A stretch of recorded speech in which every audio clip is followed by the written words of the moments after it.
साझा टीवी के सागर मंथन कार्यक्रम में आप सबका स्वागत है। सबसे पहले आप सबों को, हमारे सभी दर्शकों को और आज के प्रतिभागियों को नए वर्ष की हार्दिक शुभकामनाएं। आप सबके लिए नया वर्ष मंगलमय हो, आप स्वस्थ रहें, व्यस्त रहें और जीवन के हर ऊंचाई पर आप उठें, ऐसी हमारी शुभकामनाएं। आज का हमारा विषय भी इसी से मिलता जुलता है और वो विषय है नए वर्ष के नए स्वर। वैसे तो एक नया वर्ष एक नया दिन होता है, लेकिन हम उसको सेलिब्रेट करते हैं। ये हमारा मानव का दर्शन होता है कि जब एक साल पूरा हो जाता है तो हम कई बार अपनी ही चीज़ों की समीक्षा करते हैं कि हमने एक पुराने साल में क्या किया, हम नए साल में क्या करने जा रहे हैं। एक प्रकार का ये आयोजन होता है जिसको व्यक्ति आत्मदर्शन भी करता है, आत्मसमालोचना भी करता है, एक समीक्षा भी करता है। हालांकि जैसा मैंने बताया कि वो एक नया वर्ष एक नया दिन ही आता है, जैसा हर दिन सुबह उठती है उनके, और बहुत बड़े संख्या में वैसे लोग हैं जिनके लिए नया वर्ष एक नया दिन है, उससे अलावा कुछ नहीं है। फिर भी चूँकि हम लोग विभिन्न क्षेत्रों में काम करते हैं तो एक नए वर्ष की समीक्षा की जाती है कि हम क्या करने जा रहे हैं। इसको हम कह सकते हैं कि नए वर्ष का फलादेश क्या है। उसको ज्योतिष विद्या के हिसाब से फलादेश, कुछ हमारे ज्योतिष शास्त्री बताते हैं कि नए वर्ष में आपके लिए क्या है। तो उस पर हम चर्चा करेंगे कि जिसको कहते हैं बीती ताई बिसार दे आगे की सुध ले, यानी पहले जो बीत गया उसको भूल जाइए, आने वाले समय में क्या होना चाहिए उसकी सुध कीजिए। और हर व्यक्ति अपने हिसाब से योजना बनाता है नए वर्ष की। आइए आज हम इसी बात पर परिचर्चा करेंगे और इसके लिए हमने स्टूडियो में जिन लोगों को आमंत्रित किया, सबसे पहले मैं आपसे उनका परिचय करा दूँ। एकदम दाईं ओर बैठे श्री दिनेश वडेरा, ये नाट्य शिल्पी हैं, मुद्रा आर्ट नाट्य संस्था के निदेशक भी हैं। उनके पास ही बैठे श्री सुभाष प्रसाद, ये राजनीतिक व्यक्ति हैं, पश्चिम बंगाल आरजेडी के ये महासचिव हैं, पश्चिम बंगाल में आरजेडी के महासचिव हैं। और उनके पास बैठे श्रीमती रेखा शाह, शिक्षिका हैं, Don Bosco school Park Circus की में अध्यापिका हैं, हिंदी की अध्यापिका हैं। आइए हम अपने बातचीत की शुरुआत श्री दिनेश वडेरा से करते हैं। दिनेश भाई, आपका बहुत बहुत स्वागत है। जैसा मैंने बताया कि एक बड़ी संख्या में लोगों के लिए तो ये नया वर्ष एक नया दिन होता है, लेकिन जो लोग विभिन्न क्षेत्रों में काम कर रहे हैं वो एक समीक्षा भी करते हैं, पुराने वर्ष की भी करते हैं और नए वर्ष को कुछ आशाओं के साथ प्रवेश करते हैं। नए वर्ष में हर व्यक्ति के दिमाग में मानस में कुछ सपने होते हैं, कुछ योजनाएं होती है जिनको वो चाहता है कि अगले साल एक इकाई है, एक वर्ष कि एक साल में हमको पूरा करना है, या अगर बड़ी योजना है तो उनको एक वर्ष में उसका इतना भाग हमको पूरा करना है। उस हिसाब से, उस दृष्टि से नए वर्ष, आप चूँकि नाट्य शिल्पी हैं, एक सांस्कृतिक जगत के आदमी हैं, और सांस्कृतिक जगत का मतलब सिर्फ कल्चरल प्रोग्राम नहीं होता है, सांस्कृतिक जगत से हमारे संस्कारों से जुड़ा हुआ है कि आने वाले दिनों में हम जितने अभी तक थे, जैसे मैत्री शरण गुप्त की कविता है, सभी जानते हैं उसको, हम क्या थे, क्या हैं और क्या होंगे अभी, आओ मिलकर विचारें ये समस्याएं सभी।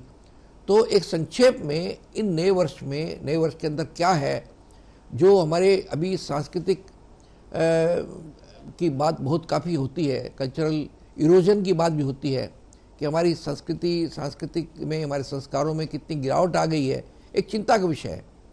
तो इस बारे में भी हम चाहेंगे कि चूँकि संस्कृति का काम होता है कि लोगों के जीवन को ऊपर उठाना, लोगों की मानसिकता को ऊपर उठाना, लोगों की दृष्टि को बदलना, तो उस दृष्टि से आप नए वर्ष के लिए क्या सोचते हैं श्री दिनेश भाई वडेरा?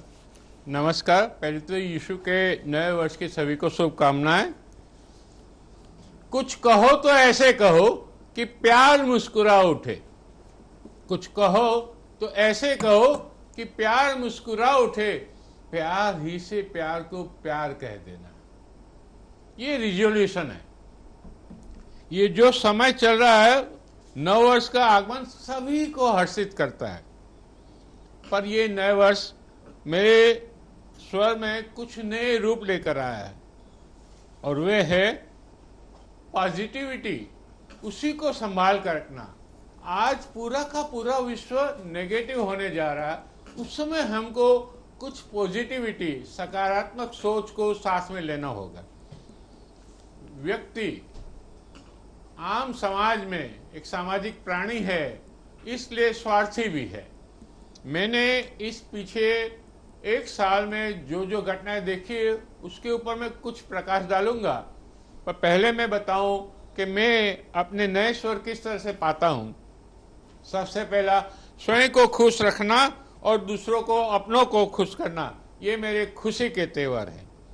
दूसरा, रोटी, कपड़ा और मकान के साथ साथ में मैं मानता हूं जहां शिक्षा भी जुड़ जाए तो बहुत अच्छी बात होगी। और तीसरा एक बात है, आओ फिर हम पुनः अपने बैक टू द वैल्यूज करें। ये जो बातें हैं मैंने अपने लिए सोच कर रखी है। कारण क्या है ये भी बता दूं नेवर जी, कि हर एक के स्वर बदल रहे हैं। नए स्वर हम कहां से लाएंगे? पिछले स्वर के एक सामने ऑपोजिटली हमको पॉजिटिव बनाना है तो किसके अगेंस्ट में बनाना है? लेनदार और देनदार के साथ के संवाद में आपको लगेगा कि किसने गुनाह किया है, देने वाला ने गुनाह कर दिया या लेने वाला ने? लेने वाला जो है वो इस तरह से कर जाता है कि देने वाला एक तरह से पछताता है कि मैंने कोई गलती तो ना कर दी। दूसरा, स्कूल में अगर विद्यार्थी ने कोई होमवर्क नहीं किया है तो भी टीचर से डरता नहीं है, बल्कि कुछ ना कुछ उसको धमकी दे देता है। अब शिक्षा का जो महत्व है टीचर्स के तक नहीं रहा। तीसरा, माता पिता या अभिभावक अपने को मानते हैं अभिभावक और उसी तरह से अपने बच्चों को तैयार भी करते हैं, पर आजकल बच्चे कहते हैं ये आपको मालूम नहीं पड़ेगा, ये आपकी बस की बात नहीं है। चौथा, पति पत्नी के रिश्तों में जो प्रेम भरी नोक जोक होती रही वे उतनी मधुरी होती रही कि at the end of that पूरा का पूरा अच्छा दिन बीतता रहा या अच्छा समय बीतता रहा। पर आजकल वे बहस इतनी छिड़ जाती है कि आत्महत्या तक बात पहुंचती है। दुखद ये जो पिछले दिनों की घटना है उसके आधार मैंने ये सब बातें कही हैं। मैं इसमें कोई पत्रकार भी कोई नहीं है, अलग अलग बात का बतंगड़ बनाते कई लोग, सभी नहीं है, पर अक्सर ऐसा देखा जाता है छोटी सी बात का इतना बड़ा बवंडर खड़ा कर दिया। अरे भाई समाधान सोचिए, आपके हाथ में बहुत बड़ा विशाल दृश्य है। मैं छोटी सी बात कहकर और आगे बढ़ूंगा कि मोरबी में मैं गया था, गुजरात के मोरबी शहर में। वहां पर एक परिवार पड़ोस में था, वहां पर एक डेथ हो गई। उन लोगों का साधन स्थिति तो हुआ ये कि भाई उनकी जो दवाई लाए थे वे 10 दिन की थी और 2 दिन के भी खर्चे हुए थे, 8 दिन की दवाई बाकी थी। तो वे साधारण घर के लोगों ने लोगों के लिए नीचे एक दुकान थी, उसने वे 8 गोलियां वापस ली। वहां लिखा था कि दवा पाछी देवामां शरमाशो नहीं અને पैसा लेवामां पण शरमाशो नहीं। यानी 8 गोलियां जो बनाने का पूरा खर्चा सरकार को या मेडिकल साइंस को जाता है, उसका ज्यादा वे लोग मीन्स वेस्टेज नहीं जाने दिया। यानी ये एटीट्यूड कब यहाँ आएगा? पॉजिटिविटी चाहिए। अभी तो अदालत की प्रतिमा को आगे आंखों से पट्टी हटा दी गई है, उसको सिर्फ सच सुनना था, अब तो उनको ऐसा ऐसा देखना भी पड़ रहा है कि दुविधा में आ जाए। यानी तकलीफ हर जगह से है। अब जिंदगी को खुश रह कर जियो क्योंकि रोज शाम सिर्फ सूरज नहीं ढलता, हमारी अनमोल जिंदगी भी ढलती है। ये एटीट्यूड आपको रखना है, आपको निरंतर पॉजिटिव रखने के लिए। जरूरी नहीं नेवर जी मिठाई खिला कर ही दूसरों का मुंह मीठा करे। हम मीठा बोलकर भी उनको खुशियां दे सकते। खुशियां अगर आपको पानी है तो आपको खुशियां देनी ही होगी। हम सदैव छोटी छोटी चीजों में अगर खुशियां ढूंढते हैं तो आपको उस खुशियों को अपनी तरफ आकर्षित करना होगा और वे खुशियां देकर ही हो सकता है। आज जो नेगेटिविटी की मैं बात कर रहा हूँ उसकी एक घटना करके मैं ये रन का आखिरी उदाहरण दे रहा हूँ। नागपुर में 1 तारीख को, सर जी 1 तारीख को ही ये घटना घटी है, सामने आई है 1 तारीख कि एक इंजीनियर बच्चा पढ़ रहा है इंजीनियरिंग, 4 से 5 साल हो गए वे इंजीनियरिंग नहीं कर पाया। माता पिता ने कहा कि क्या बात है बेटे, इंजीनियरिंग नहीं पास करवा रहे हो। उस समय तो वे शांत रहा, पर उस रात को दोनों ने माता पिता दोनों का मर्डर कर दिया। अब पहले तो यानी 5-7 वर्ष पहले तक खुद आत्महत्या करते रहे इस तरह के लोग, और अब ये देखिए क्या उसका तेवर बदला है कि वे बात सब छोड़ करके सीधे सीधे मर्डर पर उतर है, वे भी अपनों के। ये किस तरह की मानसिकता है, ये कैसा बदलाव असर है। नए वर्ष में मैं चाहता हूं कि ये सब चीज में से निजात मिले, पॉजिटिविटी का संचार हो, और हम लोगों तक वे फूल की तरह, आज यहाँ पर आते ही फूल मिला, ये फूल की तरह हम सदैव खिलते रहे और खुशबू बांटते रहे। बहुत बहुत धन्यवाद। दिनेश वढेरा साहब, जैसा मैंने शुरू में कहा कि वो नाट्य शिल्पी हैं, तो बड़े ही नाटकीय किंतु सच्ची बातों को उन्होंने अपने हिसाब से रखा, ले रखा बड़ा नाटकीय ढंग से, लोगों को रुचि भी लगे और उसके अंदर की महक को भी लोग अनुभव कर सके हैं, ऐसा मैंने महसूस किया। उन्होंने सकारात्मक, अगर आप में सकारात्मकता है तो उसको संभाल के रखिए, अगर नकारात्मकता है तो उसको त्याग दीजिए। एक जीवन दर्शन को उन्होंने अपने शब्दों में रखा। उन्होंने एक दृष्टि दी, एक विजन दिया लोगों को कैसे जीना चाहिए, एक इसको आर्ट ऑफ लिविंग बोलते हैं, जीने की कला बताई कि आदमी खुश रहिए, खुद खुश रहिए और लोगों को भी खुश रखिए। और ये इसके लिए कोई बहुत बड़े काम की जरूरत नहीं है, बहुत बड़ी योजनाओं की जरूरत नहीं है, छोटी छोटी बातों से अपनी खुशियाँ बटोरिए, छोटी छोटी बातों से खुशियाँ खुद लीजिए और दूसरों को आनंद दीजिए। इस प्रकार की कई बातें कही उन्होंने, और ख़ास कर उन्होंने एक अंतिम जो कहा वो मुझे बहुत अच्छा लगा। एक समय था लोग आत्महत्या करते, आत्महत्या करना एक पुरानी पार्टी है हजारों साल से। अब समय इतना ख़राब आ गया कि लोग आत्महत्या की बजाय लोग अपनों की हत्या करते हैं, जो आपके सबसे नज़दीक है, माँ पिता भाई बहन, उनकी हत्या करते हैं। अभी 2 दिन पहले लखनऊ में एक कांड हुआ, 2 दिन पहले एक युवक ने अपनी माता और अपनी 4 बहनों की हत्या होटल में कर दी। इस तरह का नृशंस कांड आए दिन होते रहते हैं। ये एक बहुत बड़ी हमारा एक पतन हुआ है, इस पर एक चिंता की बात है, सोचने की बात है, सोचना चाहिए। सोचने के अलावा और हम क्या कर सकते हैं, पूरे समाज को बदलना पड़ेगा, उसके लिए समय भी लगेगा, उसके लिए दृष्टि भी बदलनी पड़ेगी। तो क्या दृष्टि होनी चाहिए जीवन की, उसके बारे में वढेरा साहब ने बहुत अच्छी बात। आइए हम बात करते हैं सुभाष प्रसाद जी से। सुभाष प्रसाद जी एक राजनीतिक व्यक्ति हैं, लेकिन व्यापारी भी हैं, व्यापार भी करते हैं, तो दोनों में बड़ा समन्वय है इनके। राजनीति और व्यापार वैसे अलग अलग माना जाता है, लेकिन एक व्यक्ति राजनीति और व्यापार दोनों करे तो हम समझते हैं कि बड़ा व्यवहारिक व्यक्ति होगा वो। तो आइए हम बात करते हैं सुभाष प्रसाद जी से। सुभाष प्रसाद जी, आपका बहुत बहुत स्वागत है। जैसा मैंने बताया कि आप व्यापार भी करते हैं, सफल व्यापारी भी हैं, आप राजनीतिक व्यक्ति भी हैं। राजनीति का बड़ा अधोपतन हुआ है, मैं बताने की आवश्यकता नहीं, आप भी इसको मानते होंगे जी। बड़ा अधोपतन हुआ है। राजनीति हमारे जीवन से जुड़ी हुई है। राजनीति का मतलब सिर्फ पॉलिटिकल पार्टी नहीं है, राजनीति में एक आदमी का प्रशासन, आत्मचिंतन, और आदमी अपने आप को, परिवार को रखना, परिवार को बना के रखना, समाज को गठन करना। हमने स्वतंत्रता की लड़ाई भी लड़ी, उसमें भी एक पॉलिटिकल लोगों ने भाग लिया। आज की राजनीति जिस ढंग से जा रही है वो आपसे छिपी हुई नहीं है। हम चाहेंगे कि इन सब के मामले में आपकी जो सम्यक दृष्टि क्या है, आपकी जो व्यवहारिक दृष्टि क्या है, उसके बारे में कुछ बताइए सुभाष प्रसाद जी। सबसे पहले अंग्रेजी नववर्ष के अवसर पे हमारे ताजा टीवी के मुख्य नेवर साहब को मैं बहुत बहुत बधाई देता हूं, और इसलिए मैं ताजा टीवी को स्पेशल बधाई इसलिए देता हूं, ये हर समय ताजा ताजा और नई नई चीजों के लिए ये निष्पक्ष भाव रखते हैं। आज देखिए सारा विश्व परेशान है, कोई धर्म से परेशान है, कोई धंधे से परेशान है, कोई जाति से परेशान है, कोई रंग से परेशान है, कोई सुखी नहीं है। सारे टीवी वाले भी बहुत परेशान है, कोई किसी का गुणगान करने में परेशान है, कोई किसी का निंदा करने में परेशान है। एकमात्र हमारे नेवर साहब है ताजा टीवी, मैं देखता हूं एकदम समसामयिक विषय लाते हैं और करंट अफेयर्स। आज देखिए इनका विषय है नव वर्ष के नव स्वर, कहीं कोई टीवी में ये नहीं मिलेगा, सारे चिल्ला चिल्ली में पड़े हुए रहेंगे।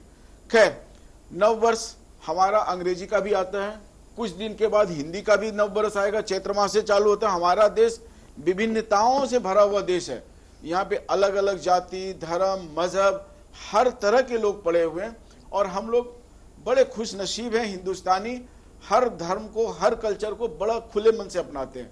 रही बात राजनीति की, आज कोई भी ज्यादातर राजनेता बोलते हैं मैं राजनीति करता हूं जनता के लिए। बहुत कम लोग जनता के लिए काम कर रहे हैं, बहुत कम लोग जनता के लिए काम कर रहे हैं, बहुत कम लोग धर्म के लिए काम कर रहे हैं। सारे लोग एक लिवादा ओढ़ते हैं धर्म का, राजनीति का, दिखाते कि हम संविधान के साथ चल रहे हैं। वो एक आड़ है इनका, वो इनका सेफ्टी बना के चलते हैं। उसमें से कुछ अच्छे पॉइंट्स को अपने लिए इस्तेमाल करते हैं, गलत पॉइंट को दूसरों के लिए इस्तेमाल करते हैं। ऐसा नहीं होता। आप जब बुक पढ़ें, किताब पढ़ें, धर्म पढ़ें, राजनीति पढ़ें, कंप्लीट पढ़ना पड़ेगा, तब जाके आपकी नॉलेज कंप्लीट होगी, आप सत्य बोल पाएंगे। हमारे गुरु नानक जी थे, हमारे जितने भी ऋषि मुनि आए, कबीर जी आए, उन्होंने कविता लिखी, किसी एक जात धर्म को के लिए उन्होंने नहीं लिखा, हर जात धर्म के लिए उन्होंने बराबर बराबर लिखा। आप देख ली हमारे जो बुद्ध थे, बुद्ध भी बोले अपो दीपो भव। अरे आप सुखी तो जग सुखी। आप ऐसा कुछ बोलिए जिससे कि आप भी सुखी हो, बाहर वाले भी सुखी हो। अपो दीपो भव का मतलब ही होता है अपना दीपक आप बनो, दूसरों को इंजोला दोगे। खाली दीपक नहीं, उसमें जो लगती है ना रुई, वो भी आपको खुद बनना पड़ेगा। आप करें, आप भी रोशन, सामने वाले भी रोशन। हाँ, अब हम आते हैं नया साल में करना क्या चाहिए आदमी को। नया साल में क्या होता है, ये सिर्फ कैलेंडर चेंज करने से नया साल नहीं होता। आपको नया साल आते एक रिजोल्यूशन करना पड़ेगा। क्या होता है रिजोल्यूशन? कि भाई आप सक्सेस किए, अगर आप में कुछ त्रुटि रह गई, कोई कमी रह गई, तो प्रीवियस ईयर से आप उसको सीख लीजिए। नए साल में आप रिजोल्यूशन बनाइए। और सबसे बड़े हमारे नेवर साहब में तो मैंने इनका धन्य हूं बहुत, आज इस उम्र में हमसे ज्यादा फिट है। इनका रिजोल्यूशन, इनका एक रूटीन है। ये क्या करते हैं, बहुत अनुशासन में चलते हैं, अनुशासन में चलते हैं। आलस इनके नहीं है, मैं इनके नहीं है, मतलब आलस आप त्यागोगे आप आगे बढ़ोगे, अनुशासन में रहोगे तो आप आगे रहोगे, कोई पचड़े में नहीं पड़ेंगे। आज हम अनुशासित हैं, कोई किसी पचड़े में नहीं फंसा सकता, डायरेक्ट इनडायरेक्ट।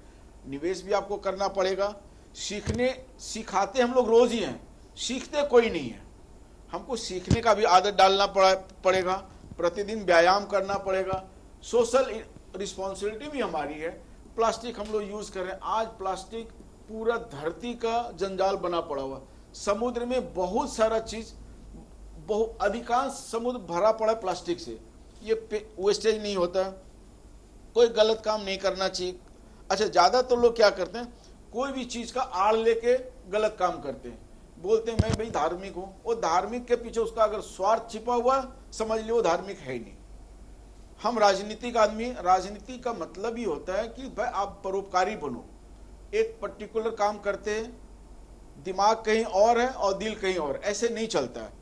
हमारे डॉक्टर्स लोग भी हैं समाज में, उनका काम है मैं कभी भी कहीं भी किसी का भी चिकित्सा कर सकता हूं, पर उनके साथ एक समस्या है। स्लोगन यही है, दूसरा है उनका पेशेंट के पॉकेट पे ध्यान रहता है। ऐसा नहीं चलेगा। आज समाज में कुरीति, दुर्नीति, तकलीफ का मेन कारण है जवान में कुछ और है और दिल में कुछ और है। ऐसे नहीं चलता है, इसलिए आपको सुखी होना पड़ेगा। मैं और अगर 2 मिनट लूं। अच्छा, दूसरी चीज है, आप सुखी कैसे रहेंगे। हमारे सामने सारे बड़े बड़े लोग हैं, मैं भी किसी से सीखा हूं। आप कभी भी किसी तांत्रिक के पास मत जाइए। जितना नवग्रह है तो यहाँ पे समझ लिया 1 2 3 4 5 6 8 10 ग्रह हैं हम लोग। आप सुबह से शाम तक कितने अच्छे लोगों के साथ मिलते हो, वो सारे अच्छे ग्रह हैं। आप सुबह से रात तक जितने गंदे लोगों के साथ मिलते हो, वो बहुत बुरे ग्रह हैं। तो आप तांत्रिक जाने से पहले सुबह से लेकर शाम तक सॉर्ट आउट करो कि कौन मेरे साथ गलत आदमी, किस किस से हमने मिला। आप उसको हटाओ, आपका और अच्छे लोगों से आप दोस्ती रखो। आपका ग्रह ऐसे बुम बुम करेगा, ऐसे आपका सारा तकलीफ दूर हो जाएगा। और तांत्रिक के पास जाते हैं, धार्मिक के पास जाते हैं, वो भी पक्का नहीं है। वो भी अपना स्वार्थ सिद्धि के लिए आपको मीठा मीठा बात सुनाता है, राधा कृष्ण की कहानी सुनाता है, राम सीता का कहानी सुनाता, और रावण विजय की कहानी नहीं सुनाता आपको। कृष्ण का सुदर्शन लेकर चलना हुआ नहीं सिखाता कोई धार्मिक आदमी। वो दिखाता कैसे कृष्ण भगवान राधा जी के वियोग में परेशान है, माताएं बहनें उसको चढ़ावा चढ़ा देती है। कभी वो नहीं बताएगा। पंडित लोग जो प्रवचन करते हैं, लगातार राम रावण का युद्ध हुआ, कैसे रामचंद्र जी जीते, कितना उनमें सील थी, कितना उनमें तपस्या था, कितना उसमें दूरदृष्टि थी, ये नहीं सिखाएंगे। वो बोलेंगे कि माता सीता के लिए भगवान राम बन बन भटक रहे हैं, रोए जा रहे हैं। अब माताएं भी रोने लगती हैं, फिर उनका चढ़ावा का थैली आता है, उसमें आप जो इच्छा डालते जाइए। वो बोलेंगे यहाँ पे चढ़ाओ, आपको स्वर्ग में मिल जाएगा ये सारा चीज। ऐसे नहीं होता है। आपको आज सर मैं बता रहा हूं, पूरा हिंदुस्तान परेशान है, इधर ने वो मार दिया, उधर ने वो फोड़ दिया, आपका वीरता खत्म हो गया हमारे देश में। आप जब भी व्हाट्सएप में देखेंगे वहां पे मिलेगा उसने वो हमला कर दिया, वहां पे भी। अरे अच्छी अच्छी चीजें भी दिखाने के लिए बहुत चीजें हैं व्हाट्सएप में सर। इतना गंदा गंदा चीज आ रहा है आज के दिन कि आदमी सुबह उठता है निगेटिव निगेटिव निगेटिव मिलता है। जैसे अंधेरे के बाद उजाला होता है, रात के बाद दिन होती है। आपको खाली पेशेंस होना चाहिए। पेशेंस है वो, अगर आपके साथ कोई दुख है, अंधेरा है, कोई तकलीफ है, कुछ दिन में जैसे ऑटोमेटिक वो ठीक हो जाता है। इवन हार्ट का जो पेशेंट होता है उसका भी जो बोलते हैं ना डॉक्टर कि 24 घंटे में आपको रिवाइव करे, वो नहीं। हमारा ऑटो सिस्टम है अंदर में, वो 8 घंटा 12 घंटा 24 घंटा सुभाष जी क्षमा चाहता हूं को बीच में थोड़ा करा, क्योंकि समय की सीमा है।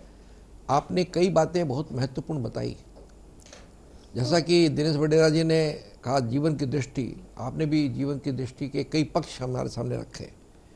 आपने धर्म की बात बताई, कैसे धर्म के नाम पर लोग लबादा ओढ़ लेते हैं।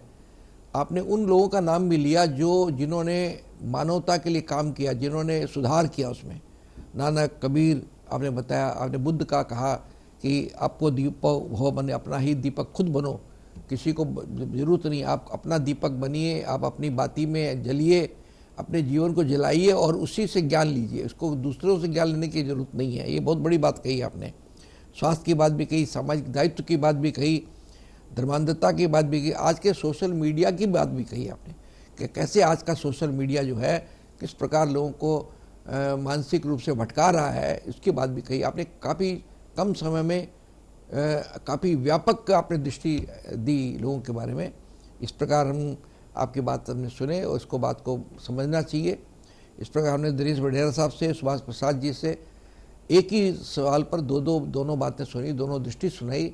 उसमें कई कॉमन चीज़ें भी थी, कई विपरीत चीज़ें भी थी।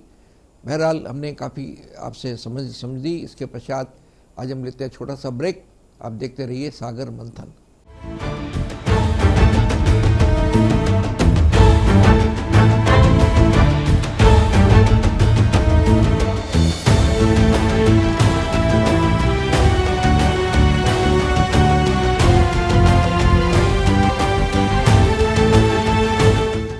सागर मंथन कार्यक्रम में फिर आपका स्वागत है।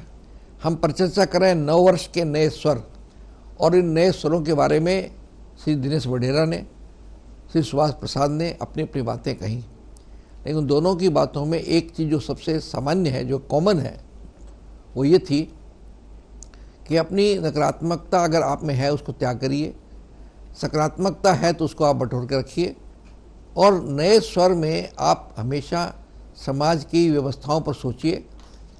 जो आपको अच्छा लगे वो काम करिए, जितने गलत चीज़ें उनसे दूर करिए, और कोशिश करिए कि आप अपने आप में एक ऐसा आदर्श बन सकें, एक आदर्श जिसको उनका आपको दीपो हो। अपना दीपक खुद बनिए, अपने को खुद जलाइए और सीखिए, बजाय इसके कि हम किसी दूसरे से सीखें या कुछ करें। माने व्यक्ति अपने जीवन से बहुत कुछ सीख सकता है। अब आइए हम बात करते हैं श्रीमती रेखा साहु से, जिनके बारे में मैंने बताया कि वो Don Bosco school Park Circus में अध्यापिका हैं और लेखिका भी हैं, कवित्री भी हैं। रेखा जी, आपका बहुत बहुत स्वागत है। आपके साथ एक तो आप शिक्षिका हैं, गृहिणी हैं, तो हम आपसे ये जानना चाहते हैं, एक देश में जो महिलाएं हैं उन पर काफ़ी बातें होती रहती हैं। महिलाओं में दो वर्ग हैं। एक तो महिलाएं आज के दिन बहुत एडवांस हैं, बहुत आगे हैं, बहुत काम कर रही हैं, लेखिकाएँ भी हैं, कहानीकार भी हैं, आर्टिस्ट भी हैं, सब क्षेत्रों में महिलाएं बहुत बढ़ रही हैं। लेकिन महिलाओं के प्रति अत्याचार भी बढ़ रहे हैं साथ साथ। और इसको लेकर के आप क्या सोचते हैं? जो नया वर्ष आ गया, हमने पुराने वर्ष में एक बहुत बड़ा कांड हुआ था आरजी कार में, उसको उससे ख़त्म हुआ, उसकी गूंज आज भी है।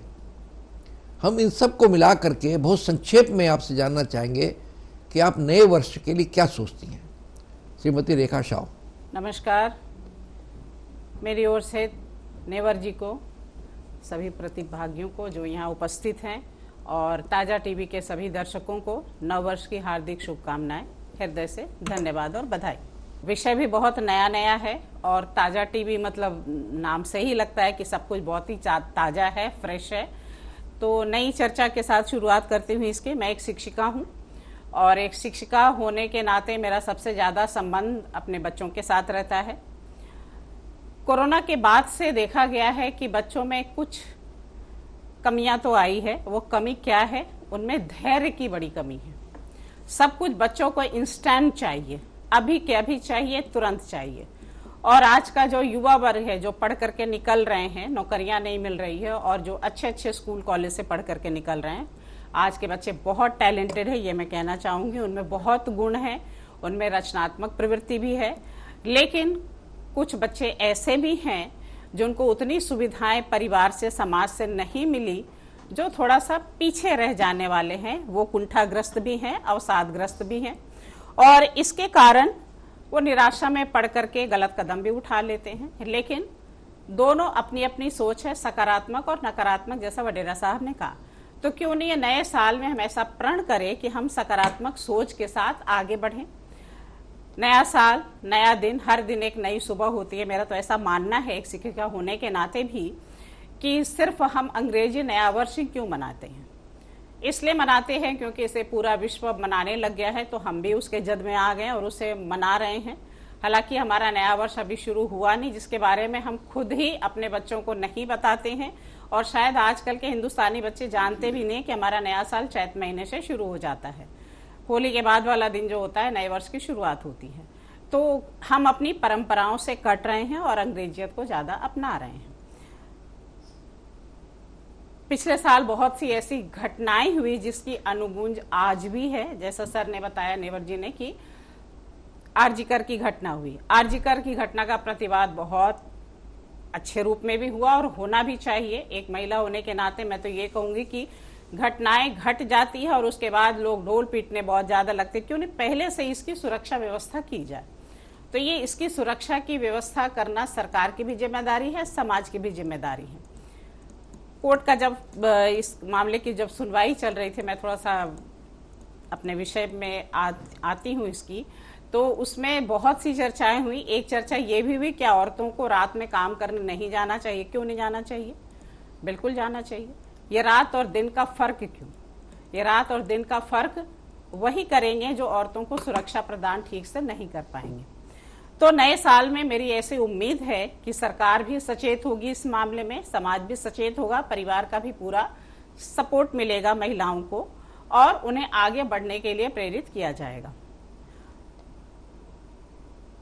दृष्टिकोण में बदलाव की जरूरत तो है, घर में भी बदलाव की जरूरत है। और जैसा वडेरा साहब ने कहा, मैं उनकी बात से एकदम 100% सहमत हूं कि अगर हम खुद खुश रहेंगे तो ही हम खुशियां लोगों को बांट पाएंगे। तो हमें खुश रहना चाहिए और हम खुश रहेंगे तभी लोगों को खुशी भी देंगे। बहुत सी ऐसी घटनाएं हुई पिछले साल में जिसकी गूंज अभी भी है और वो रहेगी भी, जिसमें मैं ये कहूंगी कि अभी एक नई परंपरा चली है हमारे समाज में। शादियों में अनाप शनाप का खर्चा हो रहा है। प्री वेडिंग शूट होना बहुत जरूरी हो गया, क्योंकि प्री वेडिंग शूट अगर किसी का नहीं होता है, जिनके पास बहुत पैसा है वो तो करा रहे हैं, पर जिनके पास उतनी सामर्थ्य नहीं है, उतनी सहूलियत नहीं है, वो अगर नहीं करा पाते तो एक प्रतिस्पर्धा की भावना हो जाती है। बहुत से लोग अपने आप को बहुत पीछे समझने लग जाते हैं। लेकिन अगर इसका दूसरा मायना देखा जाए तो ये लोगों को काम भी मिल रहा है इससे। तो इसकी दोनों तरफ की बातें देखी जा सकती है, पर मेरा ऐसा मानना है कि इसमें शादियों में जो अनाप शनाप का खर्चा हो रहा है, उसमें लोग अगर अगले साल इसमें थोड़ी सी रोक लगाएं और उन पैसों के किसी रचनात्मक और सकारात्मक काम में लगाएं, तो ये समाज के लिए और लोगों के लिए बहुत भला काम होगा। साथ ही साथ अगर देखा जाए तो शादियों में इतना खर्च तो हो रहा है, लेकिन वो शादियां टूट बहुत ज्यादा रही है। इस समाज में एक नया चलन ये हो गया कि बहुत ज्यादा तलाक हो रहे हैं। अभी शादियों में खर्च तो बहुत हो रहा है, लेकिन तलाक भी उसी अनुपात में भी हो रहे हैं। बॉलीवुड, हॉलीवुड ये लोगों के लिए आदर्श माने जाते हैं। आम जनता इन फिल्म, खास करके युवा वर्ग की लड़के लड़कियां दोनों ही इनको अपना आदर्श मानते हैं। अभी देखा जाए तो शादियों का टूटना, ब्रैड पिट और जॉली एंजेलिना की शादी इतने लंबे साल चलने के बाद अभी उनका तलाक हो गया। तो ये जो इनको अपना आदर्श मानते हैं, क्यों नहीं वो इस बात को देखते कि आखिर शादियां टूट क्यों रही है। शादियों में इतना अनाप शनाप खर्चा करके, और शादी अगर 6 महीने भी, मेरे पास तो ऐसे कई ऐसी जानकारियां भी है कि इतनी लंबे खर्चे के बाद भी, इतने अनाप शनाप खर्च के बाद भी साल 2 साल भी शादी टिक नहीं पाती। ऐसे कई मेरे परिचित हैं जिनको मैं जानती हूं कि उनकी शादियां टिकी नहीं है। तो मैं ये कहना चाहूंगी एक शिक्षिका होने के नाते भी कि बच्चों को अगर हम प्यार से डील करें और उनमें हमें ही सकारात्मक सोच उनमें भरनी पड़ेगी। और साथ ही साथ एक और समाज में जो चलन बढ़ रहा है वो वृद्धाश्रम का चलन बहुत बढ़ रहा है। तो क्या हम अपने माँ बाप को, जो बुजुर्ग हो जाते हैं, जिन्होंने हमारा सब कुछ किया बचपन से लेके आज तक, क्या उनको अपने घर में रह नहीं पाते? रील तो बहुत बन रहे हैं, रील में एक से उदाहरण दे रहे हैं, माँ बाप को भगवान के रूप में पूजा जा रहा है, लेकिन उन्हीं माँ बाप को हम वृद्धाश्रम, और ऐसे बहुत से आजकल तो मैं पेपर में बहुत एडवर्टाइजमेंट देख रही हूँ, बहुत से विज्ञापन है जहाँ पे दिखाया जा रहा है कि उनको बहुत सी सुविधाएं दी जा रही है, सारी सुविधाओं से ग्रस्त उनके वृद्धाश्रम है। तो ये सब इस बात को दिखाता है कि समाज हमारा किस पतन की ओर जा रहा है। रील बनाने में लड़के लड़कियां और सब उम्र के लोग बना रहे हैं, लोग उसको देख भी रहे हैं, कमाई का एक जरिया भी बना रहे हैं। लेकिन जो रील बना करके सामने जनता को पेश किया जा रहा है, क्यों नहीं हम उस पर अमल करके खुद अपने पेरेंट्स को अपने घर में रखें, उनका सम्मान करें, उनको इज्जत दें। तो एक समस्या के रूप में जो मैं चाहती हूँ कि नए साल में लोग इस ओर ध्यान दें, अपने बुजुर्गों को, अपने बड़ों को सम्मान दें, मान दें। ये सभी से मेरा आग्रह भी है। रेखा जी ने एक महिला होने के नाते, एक शिक्षिका होने के नाते कई बातें हमारे सामने रख दी हैं। एक थाली में कई व्यंजन परोस दिए हमको, ये सभी स्वादिष्ट व्यंजन थे, सभी का अपना अपना आभास था, सभी का अपनी अपनी सुगंध थी। उन्होंने कहा कि बच्चों में धैर्य की कमी हो रही है, पहले बच्चों में पैसेंस था, अब पैसेंस ख़त्म हो गया है। उन्होंने कहा कि बच्चों में लेकिन प्रतिभा है, टैलेंट है, और उन टैलेंट को अगर ठीक से हैंडल किया जाए तो बच्चे आगे बढ़ भी सकते हैं, और आगे बढ़ भी रहे हैं।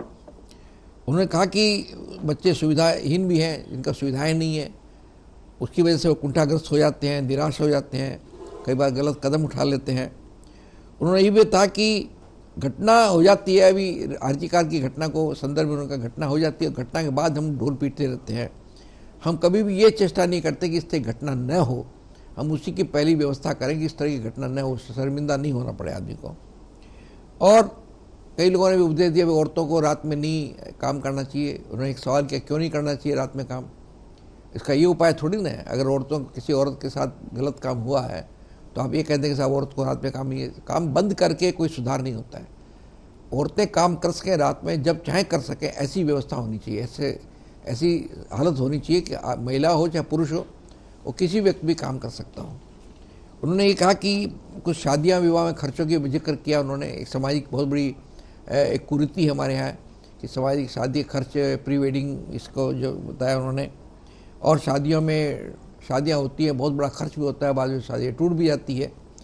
उसके पश्चात तलाक की बढ़ रहे हैं, वृद्धाश्रम हो रहे हैं, हमारे माँ बाप को घर पर रख नहीं पाते, उनके लिए वृद्धाश्रम खुले। ये कई तमाम जो सामाजिक कुरीतियाँ हैं, सामाजिक विषमताएँ हैं, सामाजिक विडम्बनाएँ हैं, उनका उन्होंने जिक्र किया उन्होंने, और समाज को एक अच्छा संदेश देने की कोशिश की उन्होंने।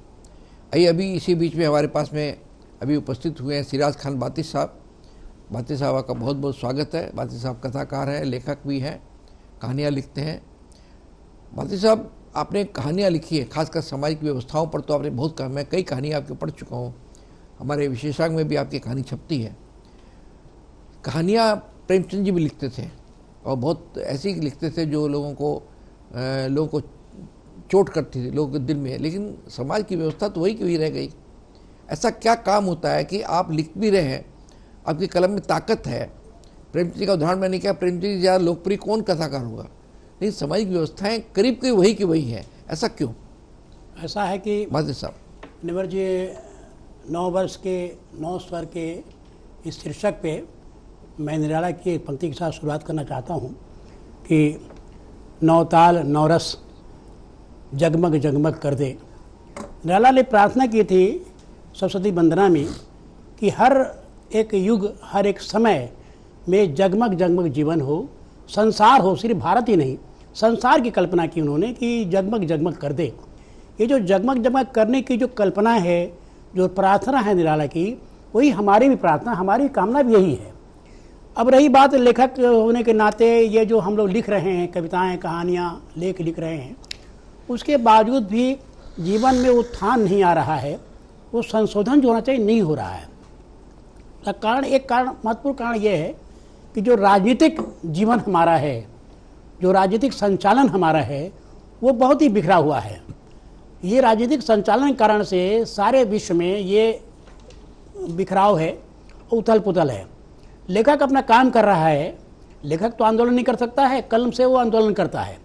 लेकिन अभी स्थिति ये हो गई है लेखकों की कि लेखक जो है वो लिखने के बाद में फील्ड में, यानी जीवन में वो उतरता नहीं है, वो आंदोलन नहीं करता है। फैज के समय में या प्रेमचंद के समय में आंदोलन होते थे और उस लेखन से प्रभाव पड़ता था। प्रेमचंद की बहुत सारी कहानियाँ ऐसी ही दलित को लेकर जो कि उसका असर पड़ा और आज उस पर प्रभाव पड़ रहा है, आज उसका असर देखा जा रहा है। लेकिन हमारे समय में लेखकों के जीवन का जो महत्वपूर्ण है, या लेखक जो लिख रहा है उसका व्यक्तिगत जीवन अलग है, लिखने का और जीवन जीने का अलग है। इसलिए अभी 7 दिन का हिंदी मेला हुआ हमारे यहाँ मिशन के हिसाब से, उसमें कई राज्यों के लेखक और विद्वान और वो अध्येता आए। उसमें एक विषय था, अंतिम विषय था कि हिंसा जो वैश्विक हिंसा है उस पे विचार किया गया। वैश्विक हिंसा जीवन के हर क्षेत्र में है, लेखन के क्षेत्र में है, दाम्पत्य जीवन क्षेत्र में है, खान पान के क्षेत्र में है। वहाँ मेरा संपर्क ऐसे बुजुर्ग लेखक से हुआ जिन्होंने एक अद्भुत बात कही। एक युवती आई थी कहीं से, प्रोफेसर, तो उन्होंने कहा कि मैं यहाँ बैठ सकता हूँ क्या, आपको कोई असुविधा तो नहीं होगी? तो उन्होंने कहा कि आप सर बैठिए, आपकी उम्र होगी, क्या असुविधा हो सकती है? उन्हें कहना यह है कि मन में जो एक कुंठा है, एक असुरक्षा है, एक जो हिंसा है मनुष्य का, वो रहे रहे उसके व्यक्तित्व में उभार हो जाता है, निकल जाता है। कहीं भी हम आकर्षण देखते हैं, कहीं भी हम कोई सुंदर चीज़ देखते हैं तो हमारे मन का जो लालित है उभर जाता है। ये लालित जो है, ये जीवन का जो रस है, ये मनुष्य के साथ है, लेकिन इसी रस के साथ उसकी हिंसा भी सामने आ जाती है। रेखा जी की बहुत बातों से सहमत होते हुए भी कुछ बातों में सहमत नहीं हूँ मैं। हो सकता है मैं पुरुष हूँ इस वास्ते हो सकता है ये बात मुझे, लेकिन महिलाएं जो हैं, पुरुष और महिलाओं में महिलाओं का जो सौंदर्य है, जो कोमलता है, उसकी सुरक्षा के लिए, संरक्षण के लिए महिलाओं को थोड़ा सा रिजर्वेशन तो होना चाहिए। ये रात में निकल जाना पर्दे के साथ में, अर्धनग्न होकर निकल जाना कि हम भी स्वतंत्र हैं, पुरुषों की तरह हम भी आज़ाद हैं, ये संभव नहीं है। स्त्री स्त्री है, उसका शरीर एक आकर्षण है, वो ऐसे होने से कहीं भी कुछ हो सकता है। ये आजकल का जो मामला है वो तो एक अलग विषय है, उस पर तो खैर जो हुआ है हुआ, गलत हुआ है। लेकिन महिलाओं को सुरक्षा के लिए, महिलाओं को आज़ादी की एक सीमा है। हम अपनी महिलाओं को आज़ादी की सीमा के बाहर नहीं जा सकते। समझ करें मेरी पत्नी अगर है, वो फिजिशियन है और वो प्रैक्टिस करती हैं, अब उस प्रैक्टिस में वो अगर अपने को बहुत एक्सपोज करने लगे तो यार बड़ी घटना होगी। महिलाओं को एक्सपोज करने की एक सीमित, एक लिमिट है, उस लिमिट के बाहर जाने से तो घटना होगी, किसी के साथ घटना होगी। आप सौंदर्य, जो पुरुष का सौंदर्य पुरुष का बहुत बड़ा एक किस्म की कमजोरी है पुरुष की, अगर आप सौंदर्य को प्रदर्शित करेंगी तो पुरुष उसके साथ जाएगा ही, उसके साथ आकर्षित होगा ही। इस वास्ते नहीं, विषांतर नहीं, वो ये वही विषय है। 9 वर्ष के स्वर का ही है कि नए साल में हम क्या क्या करेंगे। तो नए साल में अगर महिलाएं स्वतंत्र होकर कपड़े निकल जाएं तो फिर तो हंगामा होगा ही। नए साल में ये संकल्प लें हम कि स्त्रियों को अपनी सीमा के बाहर नहीं जाने दें, पुरुषों का ये जिम्मेदारी होनी चाहिए। मैं इसके नहीं, संविधान जो भी हो, आपका संविधान जो भी है, संविधान ये नहीं कहता कि आप चड्डी पहन के निकल जाएं, ये तो नहीं संविधान कहता आपको। चलिए, काम के सिलसिले में भी अगर आप अगले दौर में हम लोग बात करेंगे, फिर काम के सिलसिले में भी जाएं तो आपका एक सौंदर्य है, आपका एक सौम्यता है, उस सौम्यता के साथ ही जाएं। आप कहाँ काम के लिए मना करें? मेरी पत्नी भी जाती है, रात 11 बजे चैम्बर से लौट कर आती हैं। तो जिसकी भी पत्नियां जो वर्किंग लेडीज़ हैं, उनको वर्किंग लेडीज़ को एक सीमा है, उसके ड्रेस कोड का सीमा है, उसके एक पहनावे का सीमा है, एक खान पान का सीमा है, एक रहन सहन का सीमा है, एक समाज के साथ एकीकार होने की सीमा है। सीमा से बाहर कहीं अतिक्रमण करेगा पुरुष या स्त्री तो ये सिर्फ होगी, बिखराव होगा ही। इसमें इतना स्वतंत्र ना हो जाएं हम कि सारा कुछ तहस नहस कर दें अपनी सीमा। जैसे हम यूरोपियन कंट्री का या विदेशी कंट्री का तो अनुकरण नहीं कर सकते हैं, वहाँ बार डांस है, नाच रहे हैं, गा रहे हैं लोग, हम तो नहीं कर सकते। मेरा एक संस्कार है, भारतीय संस्कार है महिलाओं का, जिस संस्कार के लिए हम बहुत ही सीना ठोक कर विश्व गुरु बनना चाह रहे हैं कि मेरी ऐसी स्त्रियां होती हैं, मेरी स्त्री पति पतिव्रता होती हैं। ये सब बावजूद भी हम रात में निकल जाएं, इस सड़कों पे घूमेंगे, कोई कुछ नहीं कर सकेगा, ऐसा संभव है क्या? ये तो एक किस्म का अपने को एग्रेसिव करके प्रदर्शित करना हुआ। मैं कभी इसके सपोर्ट में नहीं हूँ।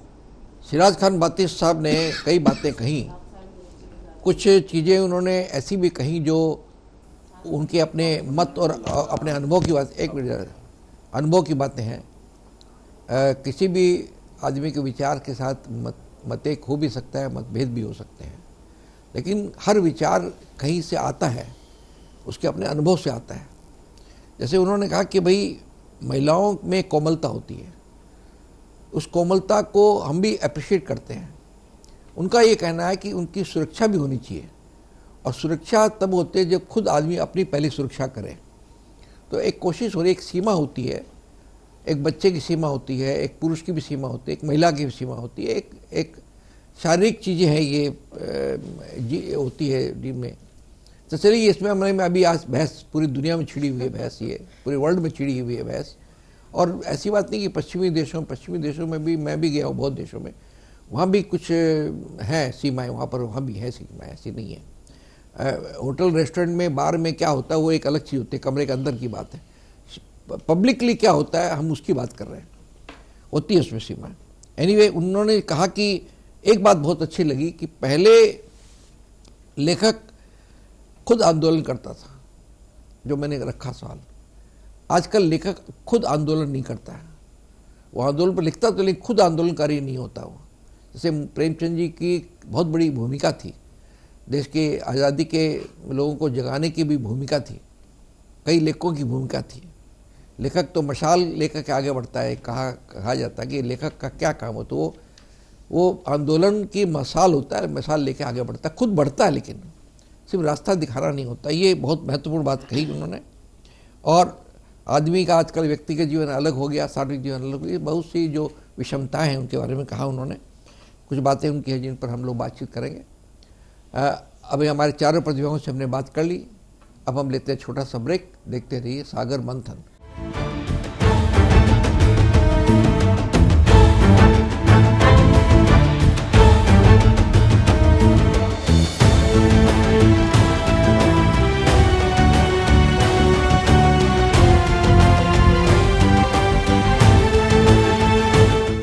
सागर मंथन कार्यक्रम में फिर आपका स्वागत है।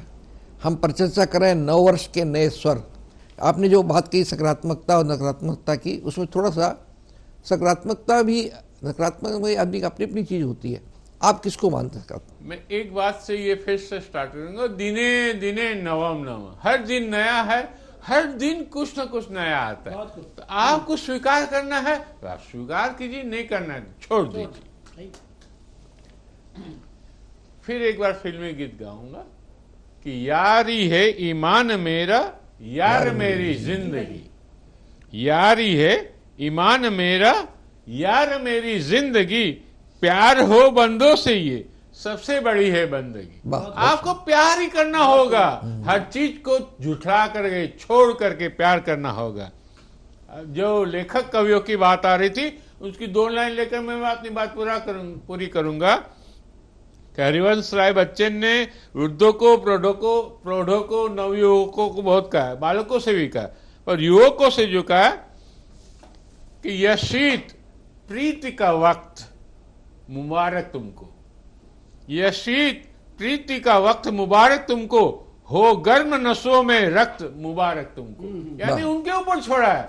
आपके विवाह पर आदरणीय सरदार मल्लिक काकरिया से एक साक्षात्कार में बात हुई मेरी कि ये पूरा का बोलवाब क्या है, तो कि एक ही शब्द, विवेक सीख जाओ।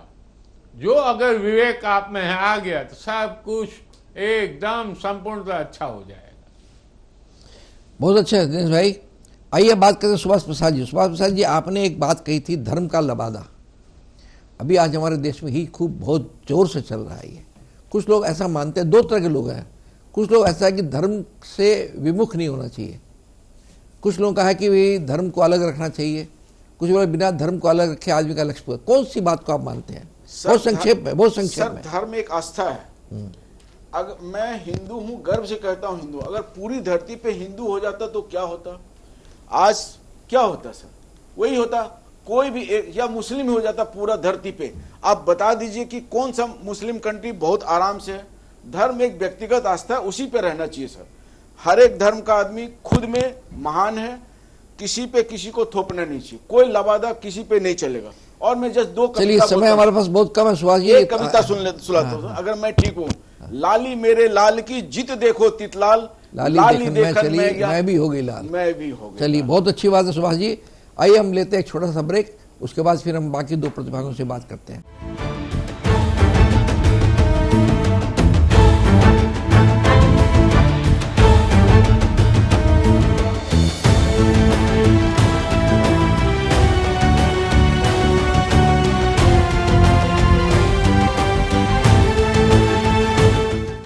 सागर मंथन कार्यक्रम में फिर आपका स्वागत है। हम परिचर्चा कर रहे हैं नए वर्ष के नए स्वर, और अभी हमारे दो प्रतिभागियों ने कुछ बिंदुओं पर बात की। आइए हम बात करते हैं श्रीमती रेखा साहब से। रेखा जी, बस आपसे मैं 1 मिनट में चाहूँगा जवाब। जो कई चीज़ में जब सिराज खान बाती से बोल रहे थे तो कुछ उद्वेलित हो गई थी आप, लेकिन मैं उसको सीधा सवाल करता हूँ, क्या महिलाओं को थोड़ा सा अपने आप को रिजर्व नहीं रखना चाहिए सुरक्षा के लिए? अपनी सुरक्षा की होनी चाहिए व्यवस्था, समाज का दायित्व है, सरकार का पहला दायित्व है। अपनी सुरक्षा के लिए क्या खुद व्यवस्था को नहीं करनी चाहिए? बहुत संक्षेप में 1 मिनट के अंदर। जी बिल्कुल, मैं चाहती हूँ महिलाओं को अपनी सुरक्षा का ध्यान खुद रखना चाहिए। और जैसा बाती सर ने ऑब्जेक्शन किया मेरी बात को कि औरतों को रात को काम पे नहीं निकलना चाहिए, बिल्कुल औरतों को रात पे काम पे निकलना चाहिए, पर उन्हें अपने कपड़े लत्ते का ध्यान रखना चाहिए। और साथ ही साथ उनको सचेत रहना चाहिए कि वो जिस काम के लिए जा रही हैं वो अपनी पूरी सुरक्षा व्यवस्था देख करके जाएं। और साथ ही साथ मैं शिक्षिका होने के नाते ये भी कहूंगी कि पिछले साल सभी एग्जाम में पेपर लीक हुआ, तो मैं उम्मीद करूंगी कि सरकार ऐसी व्यवस्था करे कि बच्चों के साथ ये खिलवाड़ ना हो, पेपर लीक अगले साल ना हो और बच्चों की परीक्षा बड़े सुरक्षित तरीके से हो, उनके एग्जाम का जो रिजल्ट हो, परीक्षा फल हो, वो समय पर आए, बच्चों को नौकरियां मिलें। मैं ये भी चाहूंगी कि हमारी जो संसद है, जो नियम कानून बनाने वाली सबसे सुप्रीम संस्था है, वहां पिछले साल बड़ी धक्का मुक्की हुई, तो ऐसी घटनाएं वहां ना हो, ये हम सभी देशवासी इसकी उम्मीद करेंगे। वहां जो भी नियम कानून बने देश की प्रजा के हित के लिए, सुख के लिए, सुविधा के लिए बने, हमारी सुरक्षा के लिए बने। और जो महिला आरक्षण बिल है वो जल्द से जल्द पास हो संसद में, ऐसी मैं उम्मीद करूंगी। साथ ही साथ पहले राज कपूर जी के 100 साल हो गए उनके जन्मदिन के, तो पहले की जो फिल्में बनती थी और राज कपूर साहब ने जो फिल्में बनाई, तो उस तरह की फिल्में अभी बननी चाहिए। फिल्मों का बड़ा प्रभाव समाज पर पड़ता है। तो मैं ये शिक्षिका होने के नाते भी मैं उम्मीद करूंगी, अभी हर बच्चे के हाथ में मोबाइल है। OTP जो सीरियल्स आते हैं वो बहुत ऑब्जेक्शनेबल होते हैं, बच्चों के नहीं देखने लायक होते हैं, लेकिन चूंकि माँ बाप तो सब समय उनके ऊपर चौकसी नहीं कर सकते, तो वे देखते हैं इन फिल्मों को जो उन्हें नहीं देखनी चाहिए। तो सरकार इस ओर कुछ काम करे, मैं आपके टीवी चैनल के माध्यम से ये आग्रह करती हूँ सरकार से। और एक बात मुझे पिछले साल की बड़ी अच्छी लगी कि सरकार ने, मैं मणिपुर की सरकार की बात करें, उन्होंने अपनी गलती के लिए माफी मांगी। तो सत्ता में बैठे लोग अगर इस तरह के काम करें तो बहुत बढ़िया है। और जहां तक औरत और मर्द के समानता की बात है, तो हमने कभी भी किसी तस्वीर में आज तक नहीं देखा कि भगवान विष्णु अपनी पत्नी श्रीमती लक्ष्मी जी के पांव दबा रहे हैं। माता लक्ष्मी ही भगवान विष्णु के पैर दबाती है।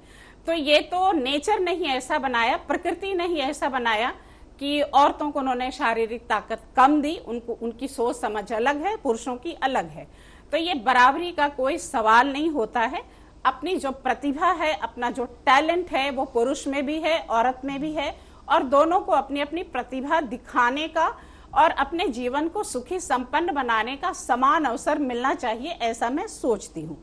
और पिछले साल जो हमारी जो पूर्व प्रधानमंत्री पर जो इतनी तीखी बहस हुई, उनके अपमान को, मान को लेकर के, तो मैं ये आग्रह करूंगी कि सभी जितने राजनेता हैं सभी सम्मान के योग्य हैं, सबको यथोचित मान सम्मान मिलना चाहिए, चाहे वो जीवित हो चाहे वो मृत हो। तो ये आपके चैनल के माध्यम से मेरा आग्रह है। तो ये कुछ बातें, और ये नकली दवाई बहुत पिछले साल आई है, तो जो जनता के साथ, उनके जीवन के साथ बहुत बड़ा खिलवाड़ है। तो आने वाले नववर्ष में, नववर्ष शुरू हो चुका है, तो कम से कम ये नकली दवाइयों का जो भंडारण होता है, सरकार उस पर लगाम लगाए और जनता के जीवन के साथ खिलवाड़ ना करे। ये मैं खुद भी पेशेंट हूँ डायबिटिक की, तो अगर मैं नकली दवाइयाँ खाऊंगी तो उसका क्या असर होगा मेरे जीवन पर, मैं अपने जीवन को लेकर के सोचती हूँ। और पूरी देश की जनता के साथ मेरा कंसर्न है कि ये नकली दवाइयों पर सरकार लगाम लगाए। और हंसी की कमी होती जा रही है, जगह जगह लाफ्टर क्लब खुल रहे हैं, तो क्यों नहीं हम परिवार के साथ हंसी खुशी अपना जीवन बिताएं। तो ये पूरे देशवासियों से मेरा आग्रह है कि आप एक दूसरे का सहयोग करिए, साथ निभाइए, और स्वार्थपरता को अगर हम कम कर सकें, तो मैं प्रसाद जी की पंक्तियों में कहना चाहूंगी अपनी बात को कि सब कुछ अपने में भर कैसे व्यक्ति विकास करेगा, यह एकांत स्वार्थ ही है जो सबका नाश करेगा। और मैं गुप्त जी की पंक्तियों में कहना चाहती हूँ, न रहो न निराश करो मन को, कुछ काम करो, कुछ काम करो। धन्यवाद। सिराज खान बातिश, अगर आप मान लीजिए, सुनिए मेरी बात सुनिए, ये मान लीजिए अभी सारी बातचीत एक कहानी है, आपके हिसाब से उस कहानी का शीर्षक क्या होना चाहिए? बस उतनी बात खत्म करके नहीं खत्म, आपको ओनली शीर्षक देना है, अपनी बात को उतनी छोटे करना है जितना शीर्षक छोटा हो। बस एक शब्द मैं कहूँ कि रफी साहब का भी 100 वर्ष हो गया है, उनके गीतों का एंजॉय कीजिए, और कहानी के शीर्षक जो है 9 स्वर होना चाहिए। मोहम्मद रफी, कहानी के शीर्षक 9 स्वर होना चाहिए। ठीक बात है। चलिए, धन्यवाद। नए वर्ष के नए स्वर, इस बहुत ही व्यापक और बड़े खूबसूरत विषय पर हमारे चारों प्रतिभागियों ने बहुत सी बातें रखी, परस्पर विरोधी बातें भी रखी, कुछ ऐसी बातें भी रखी जिन पर विचार होना चाहिए, जिन पर विचार नहीं हो रहा है, कुछ बातें ऐसी रखी जो होनी चाहिए लेकिन वो उनका होना बहुत कठिन है, बहुत मुश्किल है। जब तक पूरी सामाजिक व्यवस्था नहीं बदलेगी तब तक नहीं हो सकता। बहरहाल हम ये कह सकते हैं हमारे चारों प्रतिभागियों ने बहुत अच्छा संदेश दिया है, अपनी अपनी बातों को बहुत अच्छे ढंग से रखा है। हम उनको बहुत ही बधाई के पात्र हैं। हम धन्यवाद देते हैं दिनेश वडेरा साहब को, श्री सुभाष प्रसाद जी को, श्रीमती रेखा शाह को और सिराज खान बातिश को, जिन्होंने इस विषय पर अपनी बातें, अपनी दृष्टि रखी। हमारे दर्शक भी इस मामले में कोई राय रखते हों, हमें लिख करके भेजें। हमारा पता है ताज़ा टीवी 37 शेक्सपियर सरनी, कलकत्ता 17। आप हमें ईमेल के जरिए भेज सकते हैं। हमारा ईमेल का पता है response@tajatv.com। हम अगले हफ्ते फिर मिलेंगे नए विषय के साथ और नए प्रतिभागियों के साथ। तब तक के लिए आप हमको आज्ञा दीजिए। नमस्कार।